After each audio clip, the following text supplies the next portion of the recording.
Hello and welcome to another edition of the Future World Alliance Speaker Series. We're very excited to bring you today's talk. The Future World Alliance works to empower people to drive economic and social transformation.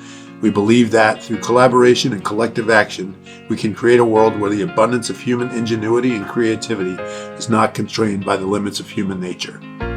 Our focus is on responsible AI education, particularly K through 12, internationally. Thank you, and we hope you enjoyed today's speaker session. Hello, everyone. Thank you for joining us today for the November speaker series brought to you by Future World Alliance with Beth Rudden. Thank you for joining us. So today I'm going to talk to you and I'm going to tell you a story about why all humans need to grow their own AI. And one of the things that I have been doing lately, and this is something that is actually very topical and relevant, is that I want to make a personal acknowledgement of my own power and privilege. So I would also like to have, very much a call for attention for the amazing work of Sylvia Duckworth and Kimberly Crenshaw. And both of these women, Sylvia is a teacher in Canada and amazing, and done all kinds of very, very fascinating things with really taking a look at inclusion and equity and power and privilege. And she built this circle. And when you look at this circle, one of the questions that you should ask, and there's a theme here throughout my entire presentation of what different things are missing. And and then why, as you go into the center, are you thinking about do you have the power and how does that make you feel? Like if you, and in my case, I am a white cisgender woman. And you can see how, if you look at white and then cisgender, it's like it allows me to go a little bit further away from the power. But I speak English. I would definitely be in, the post-secondary of my college education. So I have all of these privileges that I come with me on anything that I'm doing. And one of the things that, I love having on here is the neurodiversity, because that's something that I am not neurotypical in any way, shape, or form.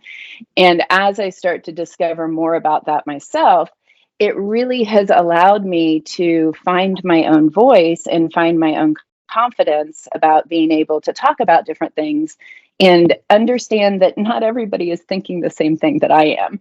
And because I have, some of these things that are a little bit further away from the center of power, I have perspectives, and those types of perspectives are superpowers. So I wanted to start with an acknowledgement of my own power and privilege, as well as the type of intersectionality that gives me a unique perspective to talk to you today. So today, this is an eye chart, but what I want to do, and I will have this chart and all of the charts available for you to have later. So I would really relish the idea of whatever is mine is yours. So please take it. And what I want to do is I want to really break down this story and the idea of storytelling and using a story arc in order to relay information is something that is, again, very topical to what I want to talk to you about today. So I'm going to take you through, the protagonist, scene, setting, and plot, some conflict building, some moment of truth down the dark night of the soul, to discovering the need. Every good story starts with a protagonist wanting something that, maybe that's not what they need. So there's a Rolling Stones song there. The idea of using a story arc and using a story arc to explain how people come to information is really all about the journey. So this particular story is about me.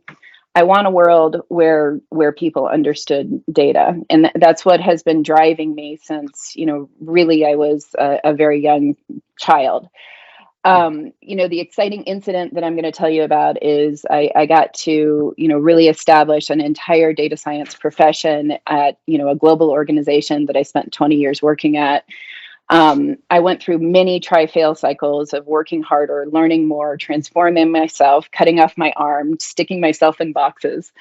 I get to a very big moment of truth that, is my favorite Upton Sinclair quote in the world, where a man does not understand something, his salary depends on him not understanding.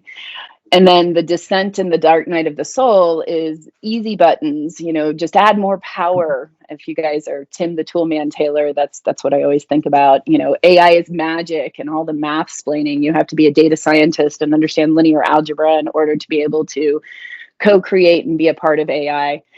And then really getting into discovering the true need. What is it that I need, and what is it that humans need? And it's really trusted, explainable, evidence-based AI. So with that, I'm going to start with the protagonist scene setting, and I'm going to tell you a little bit about me. And this is an introduction, in the sense that I wanted everyone to know how I think of myself. And, I have earned many titles. I've had at least 3 or 4 C-suite titles, and now I'm a CEO of my own AI company. But, how I see myself is, I was always fascinated with language, and studied Greek and Latin, and then went to Italy and became an archaeologist and dug in the dirt and understood that things had strata. So when you pull an artifact out of a layer of dirt, you have to correlate it to what people were thinking and wearing and doing and seeing, and the music and all of the things that you would correlate it to.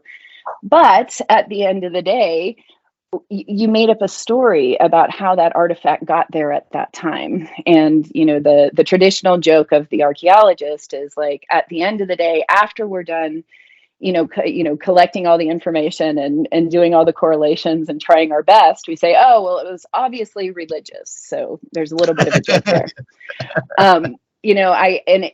That really set the stage for me to understand, the significance of looking at artifacts and doing your best. But at the end of the day, when you encounter why was that artifact there at that time, that is in the realm of very much creativity, we'll say. So we are in the first hour of the new world. A reminder, the very first robot, the very first artificial kind of in action, when we have like human computer interaction with a robot, it was at the World's Fair, and it was used to tell fortunes. So the scene and the setting, and this is a beautiful co-creation that I did with an AI called Midjourney, which is on Discord. And the prompt that I used was an introduction to a mind-blowing co-creation. And so I just put some words down, because a lot of what I'm talking to you about today is going to be about words and about language. And the field that I am studying, and the field that I understand is really going to be what I believe is going to significantly advance our understanding of AI, is to use a lot of hybrid technologies, a lot of semantics and statistics, and specifically ontological NLP. And an ontology is, or the word ontology actually comes from philosophy, and it means the nature of your reality based on the language you use. So I put some language up here to just describe what my reality is. This is where my brain is going pretty much all day long. And so these are the nature of my reality that I'm doing. So getting to the plot, and this is another Midjourney AI co-creation picture. And this particular prompt that I used was an inspiring keynote about the human and AI intersection of evolution. A little bit of foreshadowing. So in 2012, I created, the data science profession, because I was already a certified information architect, and there weren't many information architects. And my friends who were a statistician and mathematician didn't want to be an architect. And the Harvard Business Review said, well, the data science profession will become the sexiest job of the 21st century. I'm like, well, let's go. So we created an entire profession. It took us, 6 years to get it accredited through Open Group, which you can now, go through it today. And it was a phenomenal journey of creating a profession and an experience-based, set of expectations and communities and a project management office, and really getting people upgraded and certified. And when we were at IBM, as well as sort of the work that I'm doing outside IBM with the Open Group, is that we are trying to get data scientists that can actually express that they have done a full cycle implementation of a data science project, and they have done it for a business outcome. So they've done it for a reason other than just science to prove or disprove a hypothesis. And if they have done it for science, then it needs to be proven or disproven with a peer review. And that's harder in data science, because data science is still very nascent and there's not a lot of rigor around it. But one of the things that I discovered is that out of my entire journey, so I started this at 2012, so about 10 years ago, I've been running around and asking this question. And I said, what is data? And there's a beautiful T.S. Eliot poem that says, where is the life we have in living? Where is the wisdom we have lost in knowledge? Where's the knowledge we have lost in information? And I would put forth to you, and I would say, well, what is data? How do you define data? And when you're thinking about that, what I'd like you to do is, maybe put into the chat or, start interacting, but in the next 3 or 4 slides, and I did this last night late because I wanted to kind of get this out. I want to see if I have covered what you think data is, and note where I'm going, just TLDR, is there was no common definition of what data is. And so when we think about data, the understanding that we have is, starting back in 1640, and it comes from the word dare in Latin, which means to give. And this is actually one of the better, more interesting versions of what data is, because I think that we live in the world of digital exhaust and we are giving data all over the place. Where I disagree with it is a fact given as the basis for a calculation in mathematical problems. And I hope that you will see why by the end of these 3 or 4 slides. In 1897, numerical facts collected for future reference. And then, I got, a little crazy here, but data are facts. Data is everywhere. Data is the new soil. Data is the new oil. Data or it didn't happen. Data is beautiful. Data is everywhere. Data are the smallest units, the building blocks. Data is objective. Notice I have some things in red here. Data is big, small, layered, dense, unrefined. Data is everything and nothing. Data does not exist. Data is good. Data is power. Data is dirty, clean, normalized, standardized, dimensionalized, aggregated, summarized, structured, unstructured, semi-structured, to a point in space and time, a signal, a fact, a stat. A word, a phrase, a paragraph, a language, a cork, a hand on a clock, a pottery shard, a kindness, an unkindness, a romp of otters, a parliament of owls, a book, a library, a reference point, a set of libraries, a religion, a scientific tool, a type of science and industry. This is one of my favorites. This is from Tim Berners-Lee, and Tim says, data is a precious thing and will last longer than the systems themselves. When I quote Tim Berners-Lee after all of that, and I would love it if you guys put it into the chat. Did I cover everything? Is there something that I didn't say that data was that you think it is, or some notion of what it could be? But the reason that I use Tim Berners-Lee at the end of all of this is because he's hinting at what I am declaring to the world about what data is.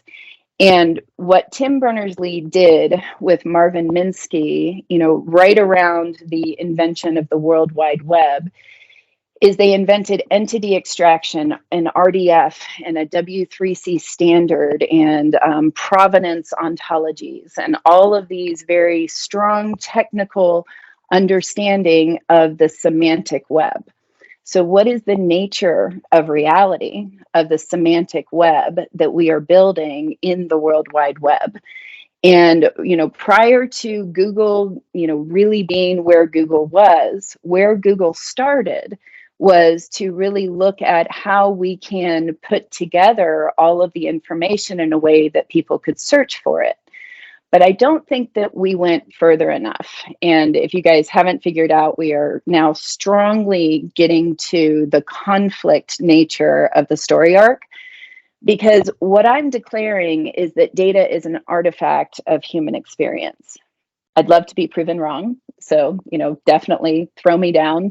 Give me a for instance that data was not an artifact of a human experience. Did a human not create that data or create that system that creates that data?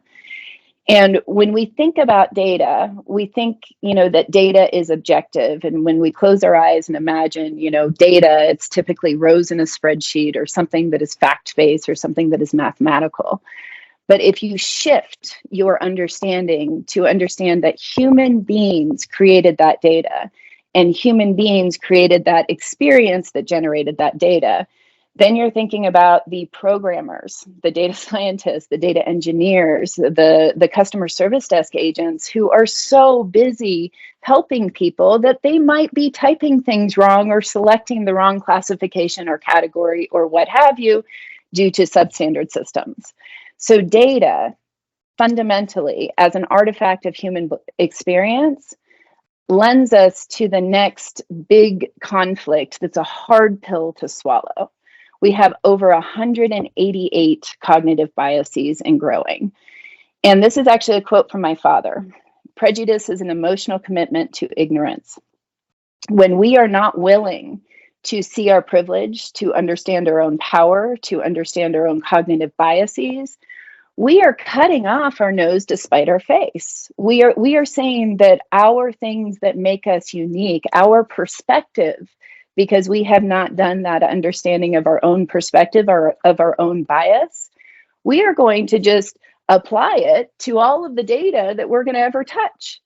And that's something that, especially as a scientist, we have a much bigger responsibility if we have the power to be able to use all of these tools that will eventually be rolled up into algorithms that are already impacting a good portion of humanity. So a human that is committed to curating AI and data, which drives AI, responsibly must be committed to introspectively looking in a mirror. And I have ways that we can do this, and I have solutions. But right now, I want you to think about what the implications are for this particular construct. When we get to this moment of truth in the agenda, so this is the part of the agenda that I'm going to take you to go back to the wheel of power that I started with. He who rules the data rules the world. I actually literally pulled this line off of like 4 or 5 different articles that I just went out and Googled. A man does not understand something, his salary depends on him not understanding. When Upton Sinclair wrote these words, he was in the middle of yellow jacket journalism trying to get children from working in factories because there was no laws to prevent children working in factories in order for corporations to be able to create more industry and be more productive. And the industry and the productive and the race for efficiency and the race for effectiveness and the race for, building more without accounting for the total cost of ownership of having somebody who would lose a thumb or a child that would never be able to experience an education. This was not that long ago. And this is back to where we are now, except we're not actually openly talking about it. We're not openly seeing the children come out of the factories or the mines. We are now just impacting other people all around the world with some of our practices of looking at workforce as cost or resource as opposed to human beings. So data are not facts, and there may be no objective reality. And that's what I want you guys to start to think about and get your head around, because the objective reality based on the language that we use can be studied in ontologies. And when you are using ontologies and you are using some of the GPT-3 OpenAI language models, it's like talking to a sales guy looking for porn on the internet, because that's the data that it was trained on. And doing all of this data stuff in the right way with understanding your own biases, it's really, really hard work. A man does not understand something his salary depends on him not understanding. It's one of my favorite pictures. There's no easy button. We would all like it to be easy. I still think this was one of the best ad campaigns. But just a reminder that, if you're ever in doubt and you're making money hand over fist and you're not working very hard, it's likely that you're doing something wrong. So this is another, set of like dark night of the soul. So we're descending down that part of the story arc where we've had our moment of truth. We understand that there are people out there who are literally incentivized to not help change the world and to help try to control all of the data. So in this example, and I put this together actually right around 2017, 2018, when I was doing a lot of the GDPR work. One of the things that I want to showcase here on this particular slide is the 1989. And if anybody remembers what happened in 1989, I was recently in Berlin. And I came home and I took a piece of the Berlin Wall because they sell them as tourist items. And I showed my daughter, who was 12. And I was talking about how amazing it was to listen to some stories from people who were, old enough. They were 12, 13, 14, 15. I even talked to somebody who was 20 in 1989 when the wall fell down. And when the wall came down, they said that it was just madness. And there was some reasons for that and some really interesting stories about why that was. But what happened is they went across the wall and every single one of them said, we were shocked by the amount of choice in color. And that color was something that they had not been experiencing. And so when my daughter and I were talking about the Berlin Wall, the very first thing that she told me or asked me, she goes, "Oh, Mom, what's the Berlin Wall?" And I said, "Are you kidding me?" And we went through the YouTubes like we do and understood what it was. And then she said, "Mom, why don't they teach this in school?" And I think that that's a very good question that we should all be asking ourselves.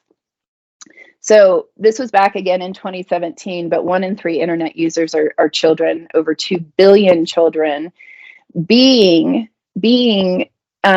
completely encapsulated in this constructive reality that is being built by a very small, homogeneous few. So the world that we're living in, the language that is being put forth, the ideas that are being curated, the amount of data that is an artifact of human experience that is being put on the internet is a very small subset of all of the data, the information, knowledge, and wisdom that is in the world. So all of this is what we are teaching our children, and it's derivative after derivative after derivative because it's created by a homogeneous set of few people. Discover need. So finally, we are at the bottom of the story arc. And I love to use Timnit Gebru. And if you really read her papers, it's about sustainability because each large language model takes the equivalent of all of the power in New York City for 1 month to train. All of the power in New York City for 1 month to train one model. And that model needs to be continuously trained in order to be able to be up to date. And I do use GPT-3, and it's typically trained on things up to a certain year. But when they start retraining it, they're retraining it almost on a monthly basis. All of the electricity in the world to train the model. And then all of that is, then you pay the tax on top of that to get access to OpenAI. Anyway, I digress. But Timnit Gebru, and if you're not familiar with her work, really stood up and said, hey, we need to do better. Our intersectional understanding of who we are and our underprivileged, underserved communities are not participant in the data sets that are being made available into all of these large AI models. And because of that, we're not being represented. So, discover need, trust. Maybe we need to open our eyes to what we are trusting. What are we making vulnerable to whom? And this is my favorite definition of trust. It's from Charles Feltman, who wrote A Thin Book of Data, which it's hard to write a thin book, and making something you value vulnerable to someone else's actions.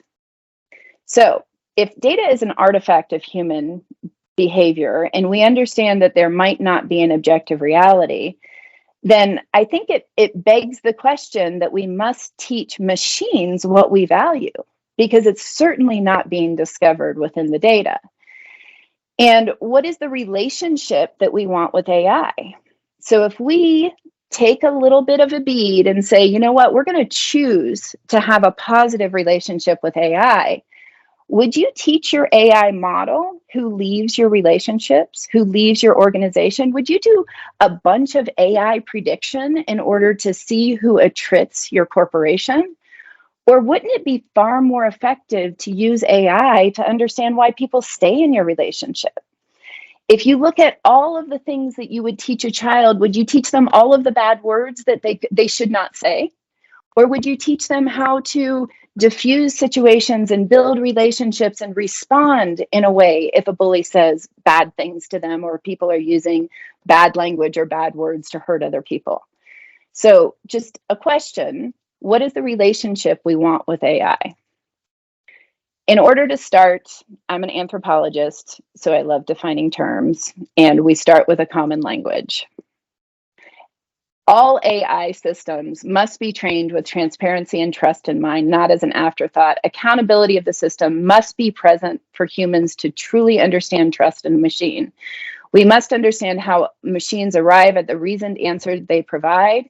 And without this accountability, we have a very difficult time forming a meaningful relationship with AI. We have to understand the data. We have to understand where it came from. We have to understand who put it there. What were they thinking, feeling, doing, saying, talking about? In the world of data, information, knowledge, and wisdom, which again probably traces back to T.S. Eliot's poem. And when we think about information, and I'll tell a story in a little bit, but information is data plus context. When you put information into a data storage system, you're giving it context, but the person who gives it context is the person that names the table, or the person that aliases that piece of information, or the person that classifies that data, or the person that says that something is a fact because they have created a calculation and put it in as a fact. So that context of understanding where that data comes from is what provides information. Every single bit of that is subjected to that 188 biases and counting that every human being has. When we talk about the next place in the spiral on the cognitive arc of destiny, which is what people sometimes refer to as the data, information, knowledge, wisdom, we're into knowledge. And, for those of you who have, followed along in this knowledge management information, system, data revolution, big data revolution, all the way up to where we are today with AI and being able to, construct everything using vision AI and using all of the NLP, NLU, NLC, NLG capabilities that we have, we get into knowledge graphs. And for me, knowledge is information plus relationships. And a knowledge graph literally is the extraction of entities, the entities that you can extract from language, the triple stores, the syntactic and semantic entities, and the entire field of linguistics that Noam Chomsky was known to start in the 50s. The 1950s. This is not even a 100-year-old industry. Also started in the 50s was chemistry. Knowledge and knowledge graphs are entities plus the relationships and how those entities relate to one another. The field that I study is a specific form of knowledge graph, which is called ontology, which determines the nature of your reality based on the language you use, understanding the relationship that you have with that language. I will show you some of this stuff in a little bit, but there's so much to learn when we really start to understand the relationship we have with information and how we know what we know and how we know that that knowledge is in the knower. Wisdom resides in stories. And I would love to, talk about this all day long, but I'm going to try to give a little bit of an anecdote as a way to meta model the story that I'm meta modeling with the agenda in this talk that I'm trying to impart this wisdom to you. A couple years ago, my family and I went to Rome, and there were 16 of us, and running around Italy and Firenze and all of the places that I started my life as an archaeologist, and I got to do archaeology in the middle of Italy. Taking my family there and being with my family, we visited this Basilica di San Clemente, and it's in the middle of Rome. And this is a picture of the operating Catholic Church. And the operating Catholic Church was built literally on top of, so you go one floor down and you enter into a Roman mansion. And that Roman mansion was around 200 AD because the Romans, really built, on top of what used to be the Christian cults. And this is a Mithraeum. So you go one level down or two or three levels down from the Roman Forum or the Roman mansion, and you see the Mithraeum. And my point is that when, prior to the digital era, what was stored in the Mithraeum was all of the religious artifacts, all of the important land records, all of the texts, all of the things that people found very, very important. And so the Romans just built their mansions on top of where that data was stored, that information was stored. And then the Catholics built on top of the Roman forums or the churches on top of the different things of where the land records were stored, where the marriage certificates were stored. So in this one particular place that you can go in Rome, you can walk through a old version of what a data storage or a database would have looked like. So it's about power and controlling the data. It's about understanding that, and this is the wisdom part of the story. It's about understanding that before we had digitization, before we had databases, before we had understanding of where that information could be accessed by many different people, think about where we are today and how many people are controlling the data and what kind of data are they really controlling? Is that representative of us? So my question, and this is the part that I'm going to hopefully help leave you with, and I have a bit of a call to action here, is what happens if every human being could make their own AI using nothing but a delightful conversation? And fun fact, conversational analysis is about power, and it's about who has the power, who speaks in a forum, when can they speak? I've walked into or virtually walked into Slack teams that are all men talking. I'm not going to converse in that forum unless I'm asked to. What if you just had to ask questions and the AI could help interpret the nature of your reality? So we know that AI will impact 100% of jobs, professions, and industries. 100%. So my call to action and my true question, and I would love for people to talk about this. I would love to write about it. I would love to see what you are thinking, is if we are going to train AI and we are going to create the relationship that we as humanity want with AI, the AI that we have to create needs to be personal. And so if it impacts 100% of jobs, professions, and industries, what do people do all day with AI? And this is another Mid-Journey co-creation that I did. And this is literally, what do people do all day with AI? And for those of you who may have encountered this before, this is a children's book that I loved, and every single one of my kids loved. And it's What Do People Do All Day from Richard Scarry. It was built in 1968. And what I love about it is the interconnectivity of everyone is a worker. Farmer is a worker, blacksmith is a worker, mommy is a worker, Huckle is a worker.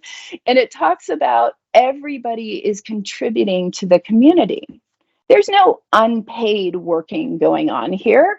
Everyone understands the contribution.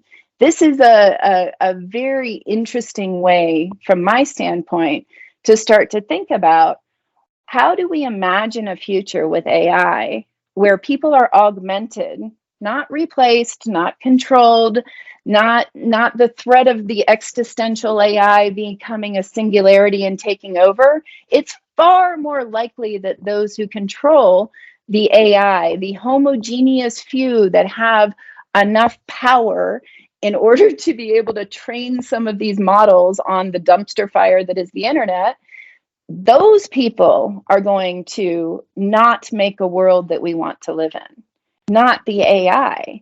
So it is up to us to imagine, what is our professions, what is our job, what does our industry look like with AI? And so this is a skippic of a channel that I've created for all of you.